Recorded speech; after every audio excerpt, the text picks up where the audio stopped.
خدا باپ کے زندہ اور جلالی کلام میں سے زندگی برا کلام یوحنا کی انجیل اس کا 12 باب 1 سے 26 آیت مبارکہ تک۔ پھر یسوع فصح سے 6 روز پہلے بیت عنیہ میں آیا جہاں لازر تھا جسے یسوع نے مردوں میں سے جلایا تھا۔ وہاں انہوں نے اس کے واسطے شام کا کھانا تیار کیا اور مارتھا خدمت کرتی تھی، مگر لازر ان میں سے تھا جو اس کے ساتھ کھانا کھانے بیٹھے تھے۔ پھر مریم نے جٹا ماسی کا آدھا سیر خالص اور بیش قیمت عطر لے کر یسوع کے پاؤں پر ڈالا اور اپنے بالوں سے اس کے پاؤں پونچھے اور گھر عطر کی خوشبو سے مہک گیا۔ مگر اس کے شاگردوں میں سے ایک شخص یہودا اسکریوتی جو اسے پکڑوانے کو تھا کہنے لگا، یہ عطر 300 دینار میں بیچ کر غریبوں کو کیوں نہ دیا گیا؟ اس نے یہ اس لیے نہ کہا کہ اسے غریبوں کی فکر تھی، بلکہ اس لیے کہ چور تھا اور چونکہ اس کے پاس ان کی تھیلی رہتی تھی، اس میں جو کچھ پڑتا وہ نکال لیتا تھا۔ بس یسوع نے کہا کہ اسے یہ عطر میرے دفن کے دن کے لیے رکھنے دے، کیونکہ غریب غربا تو ہمیشہ تمہارے پاس ہیں، لیکن میں ہمیشہ تمہارے پاس نہ رہوں گا۔ بس یہودیوں میں سے عوام یہ معلوم کر کے کہ وہ وہاں ہے، نہ صرف یسوع کے سبب سے آئے بلکہ اس لیے بھی کہ لازر کو دیکھیں جسے اس نے مردوں میں سے جلایا تھا۔ لیکن سردار کائنوں نے مشورہ کیا کہ لازر کو بھی مار ڈالیں، کیونکہ اس کے باعث بہت سے یہودی چلے گئے اور یسوع پر ایمان لائے۔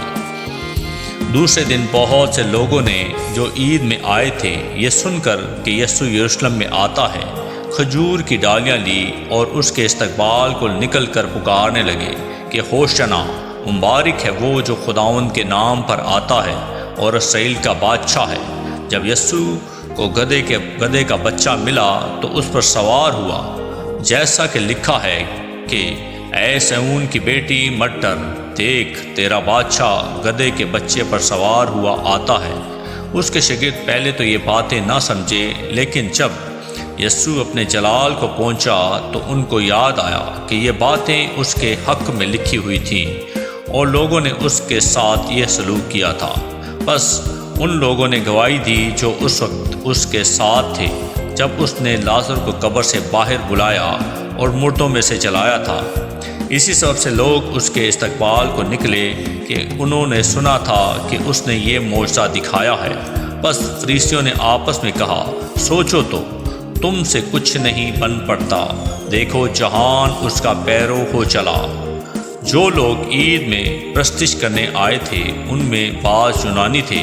بس انہوں نے فلپس کے پاس جو بیتسدا گلیل کا تھا آ کر اس سے درخواست کی کہ جناب ہم یسوع کو دیکھنا چاہتے ہیں۔ فلپس نے آ کر اندریاس سے کہا، پھر اندریاس اور فلپس نے آ کر یسوع کو خبر دی۔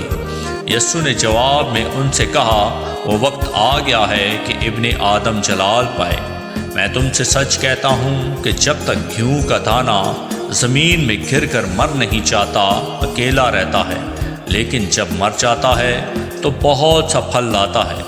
جو اپنی جان کو عزیز رکھتا ہے وہ اسے کھو دیتا ہے، اور جو دنیا میں اپنی جان سے عداوت رکھتا ہے وہ اسے ہمیشہ کی زندگی کے لیے محفوظ رکھے گا۔ اگر کوئی شخص میری خدمت کرے تو میرے پیچھے ہو لے، اور جہاں میں ہوں وہاں میرا خادم بھی ہوگا۔ اگر کوئی میری خدمت کرے تو باپ اس کی عزت کرے گا۔ آمین۔ پاک کلام کے پڑھے اور سنے جان پر خداوند کی برکت ہو، خداوند کا شکر ہو۔ آمین۔